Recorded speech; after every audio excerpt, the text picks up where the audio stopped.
Hello and welcome back. My name is Hex, and if you're new here, I thank you for watching. Today I will talk about pets, dogs, cats. I do have a sad childhood story and then a bit of a happier story as an adult regarding a dog I once knew. So, you see, animals have this innate capacity, this ability to offer you unconditional love just to be yourself. They do not discriminate on the basis of race, culture, finances, stuff like that. They just accept you for who you are. That's a big blessing from God or whoever it is that you believe in to us human beings. But to a narcissist, let's just see what they do to your pets, why they do it. Let's maybe look into how that could impact you as a victim or survivor from that abuse. See, growing up, I didn't always have love for dogs or pets. Now, before I forget, I do want to make sure you subscribe. This actually helps spread the awareness about narcissist abuse.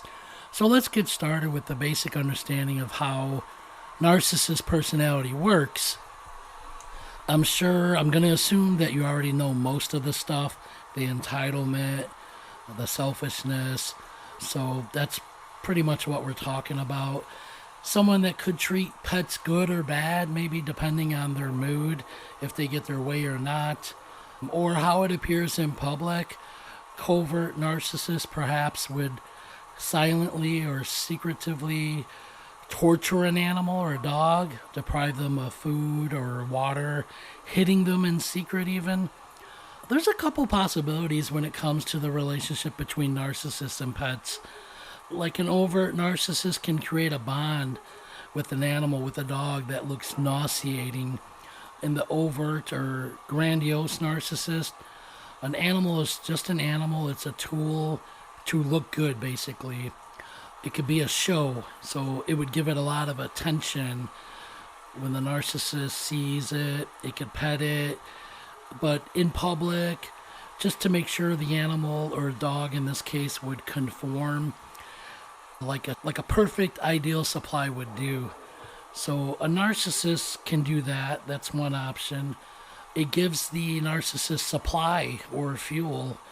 We think of dogs with all those capabilities to just love you for who you are and what a dog has to offer.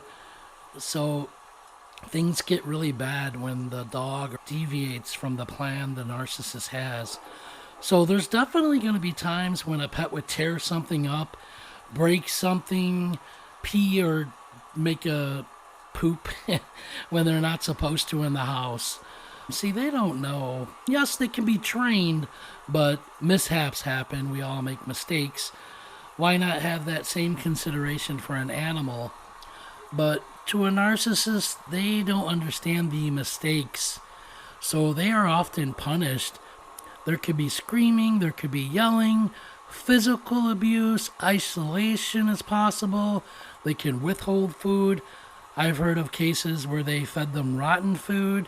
Narcissists will feed them rotten food to get them sick, put them in a cage, let them cry. They can punish them if they don't conform. Often they might even, unfortunately, put them down. They might send them to a shelter. Who knows? Everything is possible. That's just a possibility. So if you're in a relationship with them and you bring in a pet, see, that gets tricky there. You have to take into consideration they might not want to compromise as well as you would with a pet. Let's just refer to it as a dog in this case. I've heard of cases where they routinely physically abuse pets, dogs. They'll pressure and abuse the dog to conform, and when they don't, they often get punished. I've heard of cases where a dog would be unalived. A narcissist can unalive them or force the partner to put them in a shelter. That's a very painful, realistic possibility. So you have to understand that a narcissist may not always have a connection with anything outside of themselves. So very often they may not experience any empathy or love that a dog has to offer. Another aspect to consider is jealousy. They feel extremely jealous when you give affection to a dog or a pet over them. They can even stop you from petting the dog. How dare the dog take attention away from them when it should be all theirs? Or you could have a dog, and I've heard many horror stories. It's awful to say. Have you had any experiences with that? Let me know. Drop them in the comments below. Let me know what your experience has been like having a dog and a narcissist partner. I personally, unfortunately, happened to experience this as a child. I'll share my experiences as a child. One in particular, I had a cat. We had many cats. I'll just focus on one cat called Tuffy. One day she had a random set of kittens, a whole litter. It was like 12 kittens, I think. My mother, being a raging narcissist, among other things, this is a tough one here. She would make me stuff the kittens in pillow sacks. So me and my little brother often, we would walk a mile or so to this bridge over a river. And while the kittens are alive, crying in the sack, or sacks sometimes, I was forced to toss these sacks over into the cold water below. This happened multiple times. I hate to say that, but I got used to doing it. I was not allowed to cry either. I mean, I would anyway, but she could never punish me enough. We couldn't afford to keep the kittens, and I understood it, but at the time I was a child and didn't understand why we had to drop them in sacks in the river. Sometimes I don't know what my mom was. However, now, years later, I see every single trait of NPD, Narcissist Personality Disorder. So when I was younger, I felt she was evil and she scared me in so many ways. That's a sad story. Gosh, I have a better one here. Here's a more recent one about a dog named Jack. I met this 150-pound black dog named Jack when I met my ex-wife. As with many pets I had as a kid growing up, I had cats, rats, pit bulls. I just simply did not care about pets. They were just in my way. I just didn't care. But this dog, Jack, was simply in my way. He was pretty aggressive and bold. I would kick him from our bedroom, and he would barge right back in, over and over. This went on for months, every night. So 2, 3 in the morning, he would come barging in, barking, waking me up. I had to work the next day. I would hate this so much. I would spray him with water and scream and yell at him. He just didn't care. What was actually happening, though, is he was waking me up from having nightmares. It took me a couple months to figure it out. I finally let him sleep in our bedroom. And a funny thing happened. I actually stopped having nightmares. I just didn't have them anymore. I would wake up and he would be right next to me on the floor. So I just didn't have nightmares. I actually began to soften my heart a little bit with him, and when starting to maybe second guess how I was treating him. Not necessarily bad, but just cold. In my entire life, for the first time, I started falling in love with this big bully dog. As with most pets, I could scare them away or just ignore them. I never felt love for any pet ever in my life. But I never wanted to torture or kill any pets. Maybe my mom being so cruel showed me what not to do. I don't know. I just never did it. But I just didn't care about pets, except this big dog, Jack.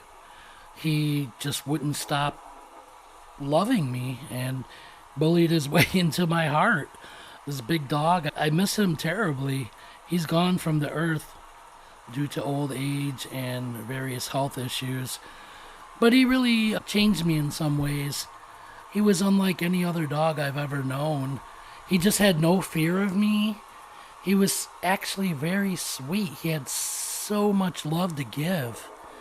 He was very protective to me and my younger son. I'm not saying this one dog changed my entire life around and put a stop to all of my mental issues, but what he did was he forced me to bond with him as I've never bonded with a dog in my entire life. I took him on walks, I shared food, I petted him. He became my biggest fan ever. Come running up to me when I came home from work. I was just full of smiles every day with him. He had so much love. What he actually did, looking back on it, just a few years back, he maybe started me on a road to access my empathy better. It was just a small spark, a small change. But it did help me at the very least look at myself more. I softened up more. I remember my ex-wife being a little shocked how I bonded with him, and so often he didn't want anyone to pet him except me. It was really bizarre for them to see this because they had him for many years. I maybe just started to access empathy and listen to people better in my life, just maybe a little bit more, because I wasn't actually listening to the dog, Jack, when he was trying to help me from my nightmares. I made a mistake. I should have acted sooner with him. Obviously, I don't have everything in life figured out. The dog sparked maybe a change, but my advice today would simply to be vigilant whoever you bring into your life around your pets or around everyone else that you love.